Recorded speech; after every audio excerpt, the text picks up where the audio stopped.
Petroleum मंत्री हरदीप सिंह पुरी का भी स्टेटमेंट है। युद्ध के बीच भारत में ऊर्जा आपूर्ति जारी है। अलग अलग स्रोत से ऊर्जा आपूर्ति जारी है। उपभोक्ताओं को सीएनजी पीएनजी की 100% सप्लाई हो रही है।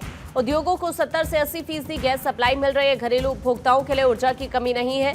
हाल ही में दरअसल हरदीप सिंह पुरी ने कहा था कि एलएनजी और ऊर्जा रिजर्व को लेकर भारत की स्थिति को बहुत मजबूत और सुरक्षित बनी हुई है। उन्होंने ये भी कहा कि भारत के पास पर्याप्त भंडार और आपूर्ति है। ईंधन की कोई कमी नहीं है। कतर के साथ अन्य देशों से एलएनजी की निर्बाध आपूर्ति सुनिश्चित की जा रही है। हॉर्मुज़ जल जमरुमध्य के अलावा भारत अन्य रास्तों की भी तलाश कर रहा है।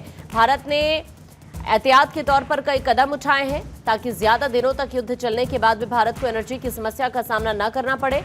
इसमें एसेंशियल कमोडिटीज एक्ट 1955, गैस का उत्पादन बढ़ाना और साथ ही एलपीजी बुकिंग के नियम जैसे कई कदम इसमें शामिल किए गए हैं। और इसको लेकर हाल ही में एक पोस्ट भी किया गया है हरदीप सिंह पुरी की तरफ से, जो इस वक्त हम आपको दिखा रहे हैं। दूसरी तरफ आपको ये बता दें कि कैबिनेट की एक मीटिंग भी हुई थी हाल ही में, जिसमें प्रधानमंत्री नरेंद्र मोदी की तरफ से भी सभी मंत्रालयों को निर्देश दिए गए हैं कि मिडिल ईस्ट संकट के बावजूद भारत में एलपीजी, सीएनजी और पीएनजी की आपूर्ति पर कोई इम्पैक्ट नहीं पड़ना चाहिए।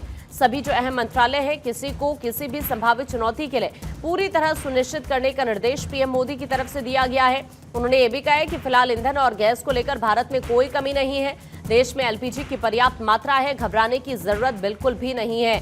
देखिए, एक तरफ आप देख रहे हैं कि अभी जिस तरह मिडिल ईस्ट के अंदर हालात बने हुए हैं, दुनिया भर में एनर्जी संकट पैदा हो चुका है, लेकिन भारत भी इसको लेकर पूरी तरह से अलर्ट है। भारत में एलपीजी की कोई कमी नहीं है, लेकिन भविष्य की संभावनाओं को देखते हुए अभी यहां पर तमाम व्यवस्था भी की जा रही है।